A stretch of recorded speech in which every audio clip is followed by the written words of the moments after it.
For as long as any of us can remember, owning a home has been the sign that you finally made it. It's the American dream, right?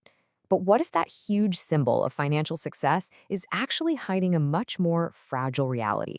Today, we're going to pull back that curtain and see what's really going on with net worth. So let's picture this. A family has a net worth of $500,000. On paper, that feels pretty good, pretty secure. But what happens when we take their single biggest asset, their house, out of the picture? That question mark, well, that's everything. It's the difference between looking rich and having actual real financial flexibility.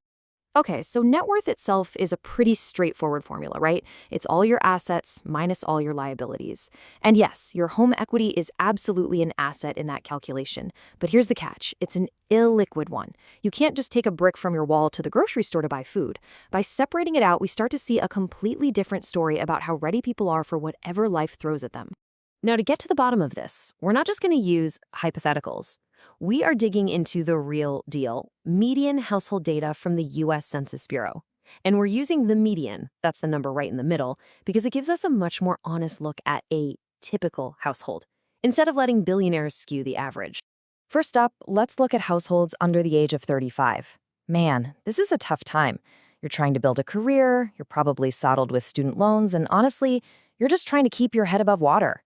Saving for the long term? That often gets pushed to the back burner when you're just trying to make it to Friday. So what's the number? It's $17,000. It's a pretty stark figure, but when you think about it, it kind of makes sense. A lot of people in this age group are actually in the negative because of student loans or car payments. They're still building the foundation, The real wealth engine hasn't even started yet.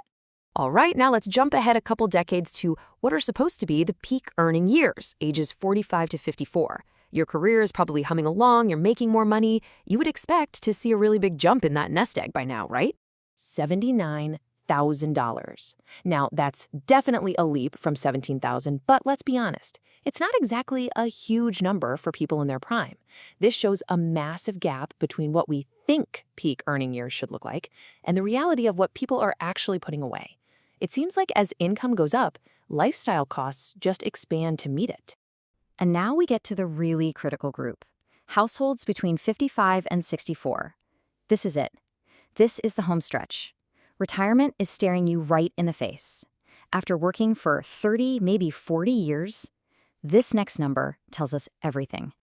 $111,000. Okay, so we finally cracked the six-figure mark. But, and this is a huge but, is that really enough to fund a retirement that could easily last 20 or 30 years? Absolutely not. It really proves the point. Even at the very end of their careers, most of the wealth people have is trapped inside the four walls of their house. So what on earth is going on here? Why are all these numbers so surprisingly low? Well, the data suggests it's not that people are just bad with money. It's that they're falling into a really, really common behavioral trap that often comes with owning a home. I mean, this chart says it all, doesn't it? For the typical household, a massive chunk of their wealth is tied up in their home equity. And that tiny little sliver over there, that's what's left for everything else. Retirement, emergencies, investments, the whole shebang. It's an incredibly unbalanced way to build wealth. And we've all seen how this plays out. First, you bust your butt saving up for that down payment. Then, you finally buy the house, and you get this huge sense of relief.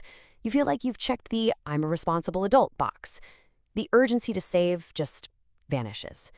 And instead of shifting all that savings energy into investments, it just gets absorbed by nicer cars, bigger vacations, and saving for retirement becomes something you'll get to later. And this all leads us to one of the most important lessons in all of personal finance, the massive difference between looking wealthy and actually being wealthy. Because believe me, they are not the same thing. This quote just nails it. Let that one sink in. When we see a beautiful house with two nice cars in the driveway, our brain automatically thinks, wow, they're rich. But what we're actually seeing is lifestyle. And that lifestyle is almost always paid for by monthly income, not by some deep reserve of assets. It's a performance of wealth, not the real thing. And that's exactly why you can't judge your own financial progress by looking at what other people have. Real wealth, true financial security, it's usually invisible. It's quiet. It's the boring automatic contribution to a 401k every 2 weeks. It's not the flashy thing sitting in the driveway. So, does all this mean that home equity is bad or worthless? No, of course not. Absolutely not. It just means we need to get into the habit of looking at our finances through two different lenses. One isn't better than the other. They just tell us two different but equally important things. So here's how to think about it.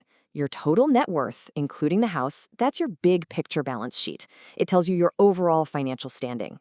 But your net worth without the house, that's the real magic number. That measures your financial flexibility. It's your power to deal with a layoff, to jump on an opportunity, or to handle a crisis without having to sell the roof over your head.